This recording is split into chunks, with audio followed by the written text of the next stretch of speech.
Periyar Maniammai Institute of Science and Technology, Tanjavur. PIARC ranked number 17 in India by IIRF. தங்க நகைகள் சோவரனுக்கு 3000 தள்ளுபடி, வைர நகைகளுக்கு 10,000 தள்ளுபடி, மேலும் பல சலுகைகளுடன் அக்ஷய சூப்பர் தங்க திருவிழா. Saravana store super jewellery, Chennai, Madurai, Coimbatore.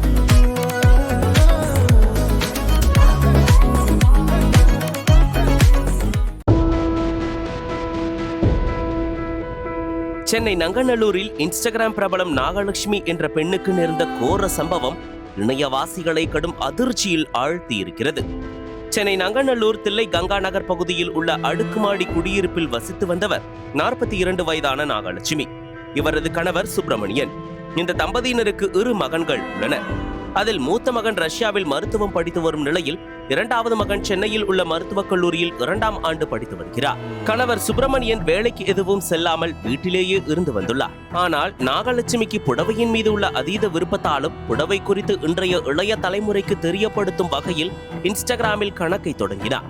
அதில் ரெடிமேட் புடவை தொடர்பான டிப்ஸ் வீடியோக்களை பதிவிட்டு தனக்கென ஒரு ஃபாலோவர்ஸையும் உருவாக்கினார்.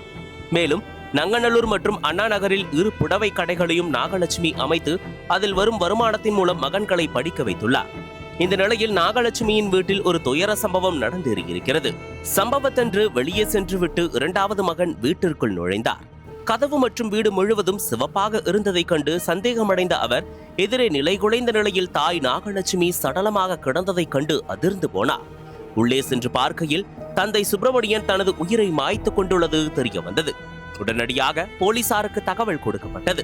அதன் பேரில் விரைந்து வந்த போலீசார் இருவரது உடலையும் பிரேத பரிசோதனைக்காக மருத்துவமனைக்கு அனுப்பி வைத்தனர். மேலும் வீடு முழுவதும் சோதனை நடத்திய போலீசார் அங்கிருந்த தடயங்களை சேகரித்துக் கொண்டனர். முதற்கட்ட விசாரணையில் வேலைக்கு செல்லாமல் வீட்டில் இருந்த சுப்பிரமணியனுக்கு மனைவி நாகலட்சுமி இன்ஸ்டாகிராமில் வீடியோ போடுவது பிடிக்கவில்லையாம். அதே சமயம் நாகலட்சுமி தன்னை விட அதிக அளவில் சம்பாதிப்பதால் சுப்பிரமணியனுக்கு தாழ்வு மனப்பான்மை ஏற்பட்டதாகவும் கூறப்படுகிறது. இதனால் இருவருக்கும் இடையே குடும்ப பிரச்சனை இருந்ததாகவும் சொல்லப்படுகிறது. இந்த நிலையில்தான் சம்பவத்தன்று குடும்ப தகராறு காரணமாக ஏற்பட்ட சண்டையில் கணவர் சுப்பிரமணியனே மனைவியை அரிவாளால் சாய்த்திருக்கிறார். அதன் பின்னர் தனது உயிரையும் மாய்த்து கொண்டிருப்பது தெரிய வந்துள்ளது.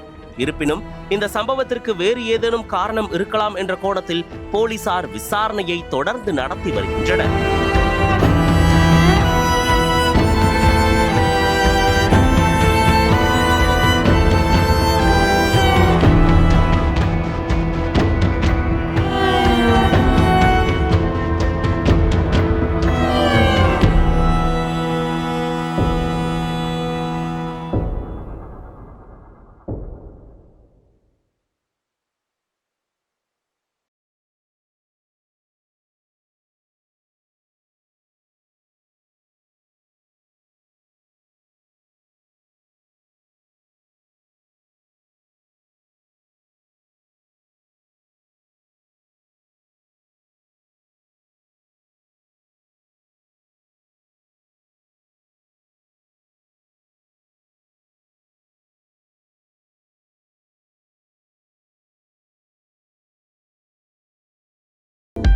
அனல் பறக்கும் செய்திகளை அப்டேட் செய்து கொள்ள நக்கீரன் களத்தை இப்பவே சப்ஸ்கிரைப் பண்ணுங்க.